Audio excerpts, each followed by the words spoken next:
Good morning. I am Charles Chrestman. Today is Sunday, July the 19th, and I want to welcome you to our weekly Bible study of the book of Proverbs. I hope you and yours are doing well. I hope this past week was a good one for you. In today's lesson, we'll be reading 4 focal passages from the book of Proverbs. And if you would like to follow along, grab a Bible and turn to Proverbs chapter 14. Or you can use a copy of your Lifeway Bible Study Guide for this quarter by turning to Session 7, which begins on page 64. If you're ready, we'll get started. To this point, we have reviewed selected discourses from chapters 1 through 9, which make up the first part of the book of Proverbs. In these 9 chapters, we encountered 10 speeches of a father to a son and 4 poems by Lady Wisdom. We discovered wisdom, as used in Proverbs, is not law or prophecy, but practical skills and applied knowledge to live well in God's world. As we move into chapters 10 through 29, which make up the bulk of the book of Proverbs, we find hundreds of ancient proverbs that invite the reader to apply wisdom in such areas as marriage, debt, work, family, speech, justice, forgiveness, and other areas, as filtered through the viewpoints of the writer. These proverbs are not promises, but rather focus on the general rule for people. They do not deal with exceptions. Having said this, today's lesson, taken from chapter 14, is about living wisely. I encourage you to note that Solomon put 2 very distinct ways of thinking and living side by side in our focal passages, and notes the benefits of living wisely and following the recipe provided by God. As we start today's lesson, I want to carry you back to Proverbs 10, where Solomon begins this larger body of information we find in our Bible by sharing a lengthy series of short sayings with his son. Generally speaking, he seemed to arrange the sayings with a determination to compare foolishness with wisdom and wickedness with righteousness. And from here, Solomon covered a wide range of topics, some of those I previously mentioned. Today we're going to look at 4 topics, the first of which is prudence. In chapter 14, Solomon arranged the verses in keeping with an ancient Hebrew poetic formation called chiasmus. When writers employed this formation, they wrote the main idea or point in the center of the passage instead of at the beginning or the end. Anyway, I thought that was a bit of interesting information. The verses in our first focal passage shed light on the value of applying God's wisdom and being prudent. Let's take a look at chapter 14, verses 8 and 15. Solomon wrote, "The sensible person's wisdom is to consider his way, but the stupidity of fools deceives them. The inexperienced one believes anything, but the sensible one watches his steps." Notice how Solomon set the wisdom of a sensible person in stark contrast to actions taken by fools.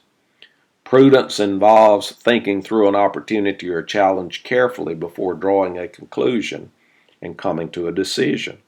Solomon said such a person is sensible for doing this. He then said foolish individuals tend to be inexperienced when it comes to handling life's challenges and opportunities. Such individuals can be prompted to believe anything. They will follow someone they admire, and they may embrace fraudulent information without having all the facts. In summary, Solomon said a wise or prudent person carefully considers the option and makes the best decision for himself or herself. The fool is deceived and often rushes into things without considering the consequences. I'm sure we all know people who have done this. One can easily say Solomon made this point clear and simple. So let me ask you a couple of questions. When you think about a sensible Christian, who comes to mind? How does this person's example help you be more prudent? In the second part of today's lesson, we're going to be taking a look at contentment. Now, in Solomon's day, the law could not have been clearer regarding the need to make restitution for sin. And this is kind of the concept Solomon used to present the idea of contentment. And he said, for example, if a man had cheated or stole or lied from someone, they had to make restitution to the individual who had been victimized by a sinful action. In addition, this person had to present a guilt or trespass offering to the priest. The amount of the restitution had been established by law, and God's people had been instructed regarding the matter of restitution as something holy. Solomon said that fools would not take the law of restitution seriously. In fact, they would detest it. Let's read our second focal passage, which is verses 9 and 14, and see exactly what Solomon said. Fools mock at making reparation, but there is goodwill among the upright. The disloyal one will get his conduct deserves, and a good one what his deeds deserve.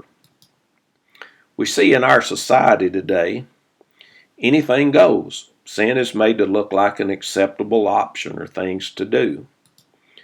Those who are walking with God make better choices, and in doing so are in favor with God. And I think that was the point that Solomon was attempting to make as he shared this with his son. When a person's conscience is clear, that person can be at peace with God. In other words, contentment comes from being right with God and on the right side of wise decision making. The third part of today's lesson deals with joy. Joy is something we all like, but it's a little different from what I'd at least had envisioned. So in this section, as we turn our attention to joy, we would do well not to confuse joy with happiness. Happiness depends upon one's circumstances. Joy has nothing to do with one's circumstances.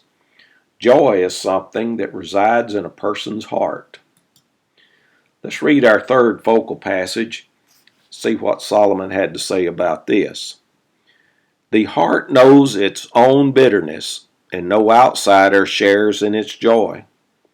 Even in laughter, a heart may be sad, and joy may end in grief.